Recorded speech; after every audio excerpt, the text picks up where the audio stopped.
I've marked a lot of student papers in my day.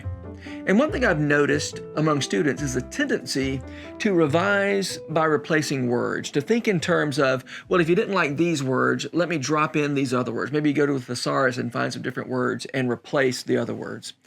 Well, that's not really adequate for sentence revision. More often, revising sentences is a matter of rethinking sentence structure.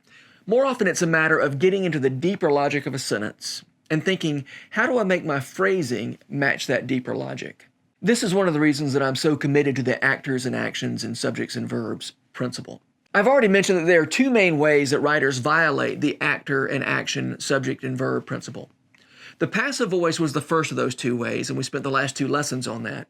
The second main way that writers violate this principle is what we call nominalization. Bear with me, that's a hard word to say. Nominalization is the practice of turning verbs into nouns.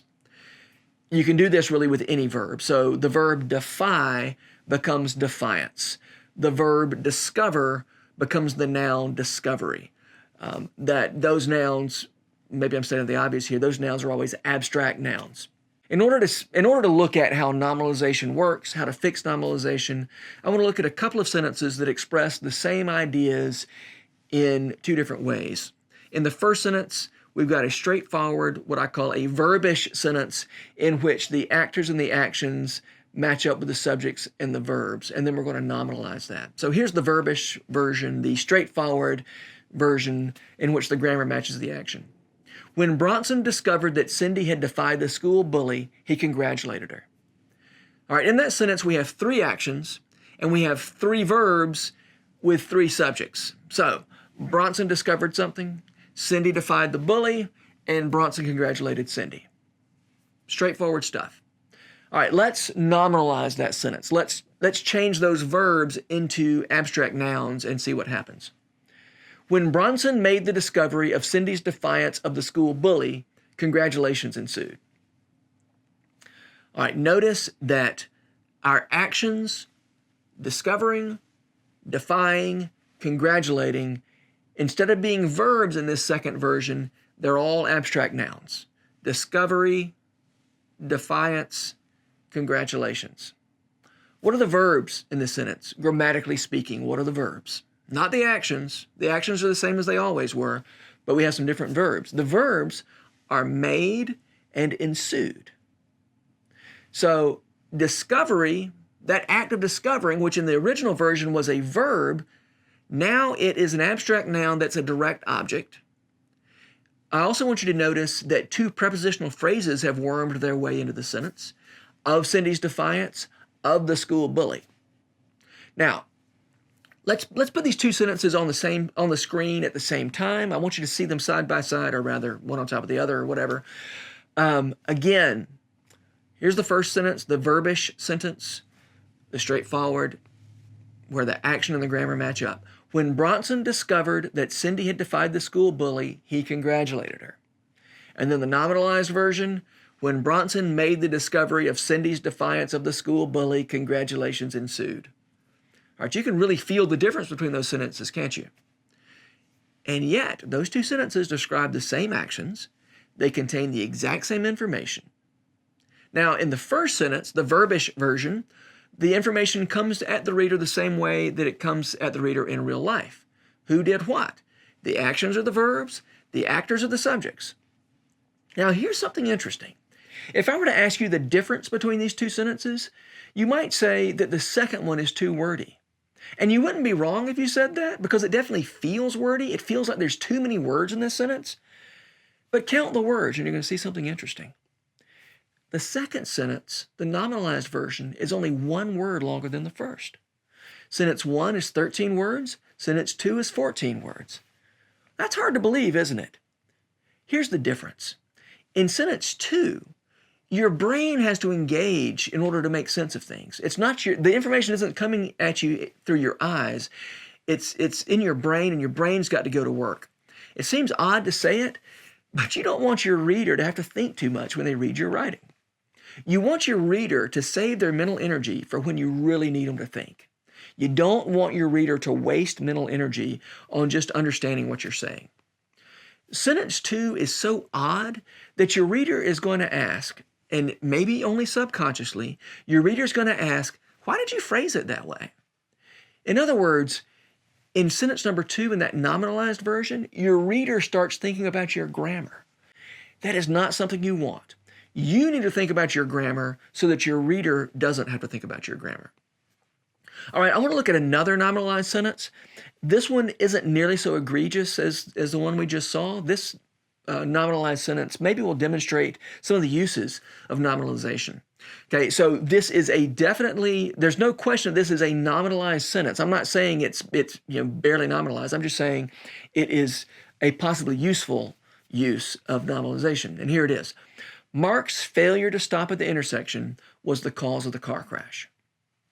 Okay, think about how completely misaligned the subjects and the verbs are from the action. I mean, there's a lot of action in this sentence, isn't there? It's a car crash, for crying out loud. So Mark runs a red light. Mark careens into another car. Metal is crumpling. Glass is flying. Babies are crying. Dogs are barking. But what's the main verb in this sentence? And there's only one. Do you see it? That's right. It's was. All this action, and our verb is just the lowly, uninteresting was. All right, how might you align the mainline grammar, subjects and verbs and objects with the action? We have a few options here. There's not just one way to fix this. Here are a couple. Mark failed to stop at the intersection and crashed into another car. Or Mark ran through the intersection and crashed into another car. Now, are those verbier sentences better than the original? The action and the subjects and the verbs definitely are more aligned in this version. But is that a better way to express that idea? Well, it really depends on the context, doesn't it? We're not going to say that a screwdriver is a better tool than a wrench. It just depends on the context, depends on what you're trying to do. It's not really hard to imagine a situation in which the best sentence is the one we started with. Mark's failure to stop at the intersection was the cause of the car crash. Maybe one of Mark's defenders, one of his friends said, well, foggy conditions were the cause of the car crash. And you might say, well, hardly. Mark's failure to stop at the intersection was the cause of the car crash. Think of it this way.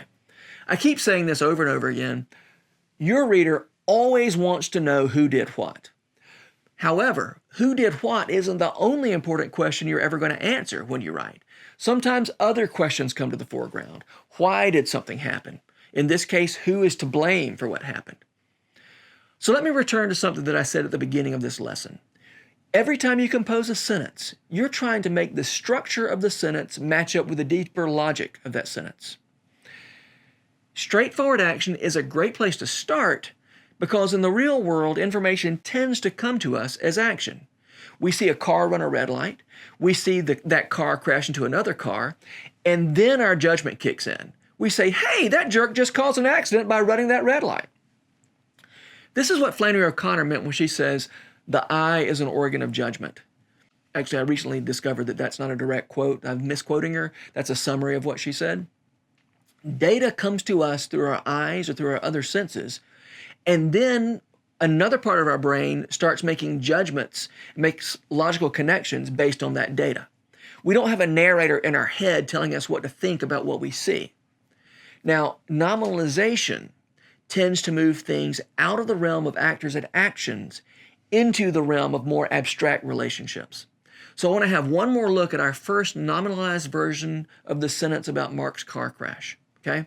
Mark's failure to stop at the intersection was the cause of the car crash. What's the main line of that sentence? What's the main clause, the subject, verb, and object? Failure was the cause. That's a cause and effect relationship. That's a logical relationship. So this sentence in this form foregrounds the logical cause and effect relationship at play here. In the more verbish version, Mark ran through the intersection and hit another car or something similar. That lets the reader make the cause and effect connection. It maybe lets the reader pass judgment on Mark as a driver instead of telling them what to think about Mark, which again is how our experience of the world usually works. That nominalized version, Mark's failure was the cause, that version says to the reader, here's the conclusion I want you to reach here. Now, sometimes that's a good thing, telling your reader what conclusion you want her to reach, and sometimes that's a bad thing. I do think writers tend to err on the side of telling readers what to think, rather than inviting them into a scene and pointing them in the right direction. And so that's why I persist in my campaign to get you to treat the actor-action subject-verb model as your default.